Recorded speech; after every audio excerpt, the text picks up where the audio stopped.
There are two models for understanding the relationship between poverty and the family form.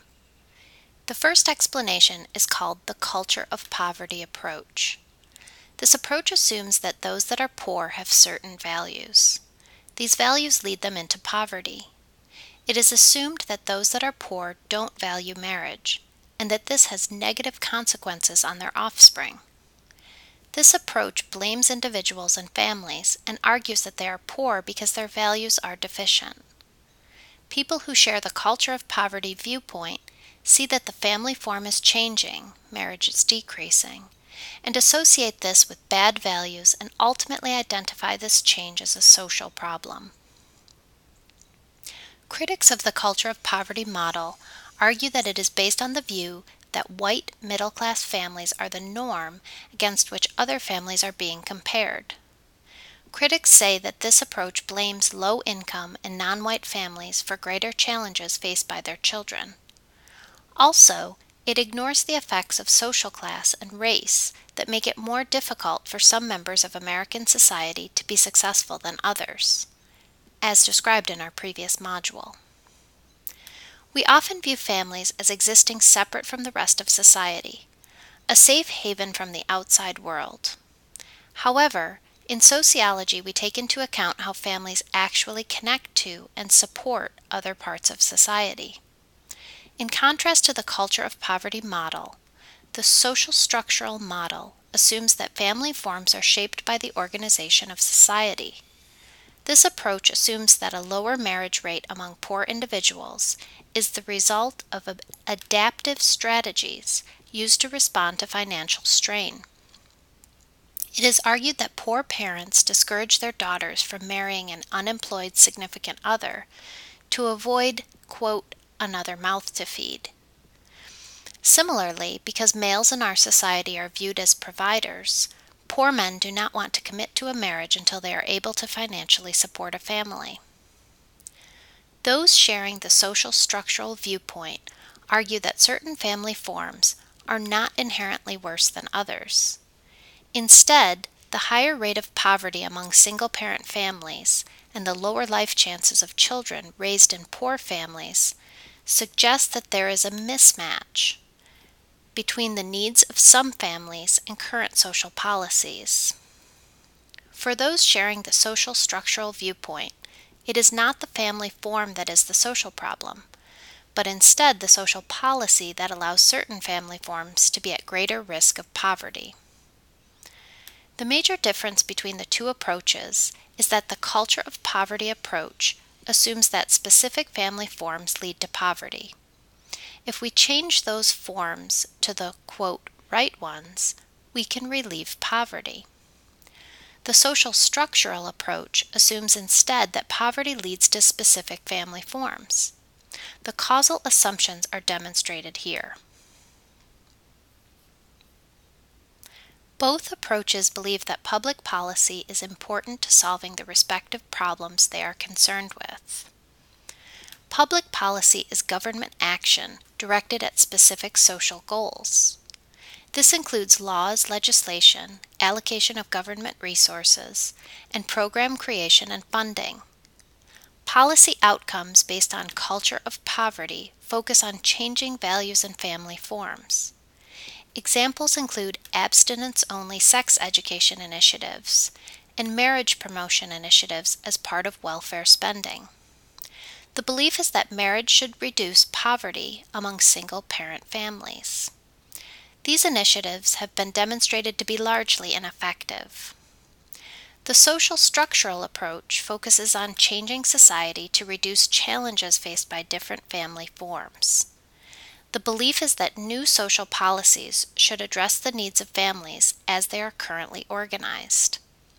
The social problem that the social structural approach wants to address is if the diversity of family forms is here to stay, not as many single male breadwinner and stay-at-home mother families, how do we create policies that best support different types of families? Americans often think of family decisions as personal and as issues that should be left out of the workplace. However, society, especially the economy and the government, rely on families to raise productive workers and law-abiding citizens. Families make many important contributions to society. They care for and socialize the next generation of workers and citizens. They meet the material needs, food, shelter of workers and citizens. They also supply care, intimacy, and social support to workers and citizens.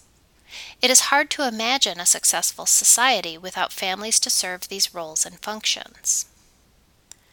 The social structural approach argues that society needs to provide families with the resources they need, economic well-being, time, and capacity to provide care and support, to successfully make their contributions to society. This includes parental leave, support for childcare, and responsive workplaces. Parental leave is a benefit provided to employees that need to take time off of work to meet family demands. This is often used following birth or adoption, and may also be used to care for a sick family member. It refers to both unpaid job protection as well as paid time off. The Family Medical Leave Act, FMLA, of 1993 states that businesses must provide up to 12 weeks of unpaid, job-protected leave for specified family and medical reasons. The benefits of FMLA include job protection and continued health insurance benefits. Its major limitations are that it is unpaid. Many European nations mandate paid leave. Only applies to firms with 50 or more employees, and many part-time or recently hired workers are not eligible. They must have worked 1,250 hours for the employer in the past year.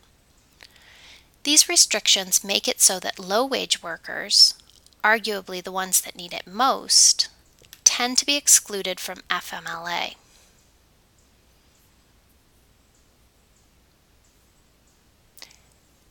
The U.S. is not very supportive of parental leave relative to other industrial nations. Consider the following graph.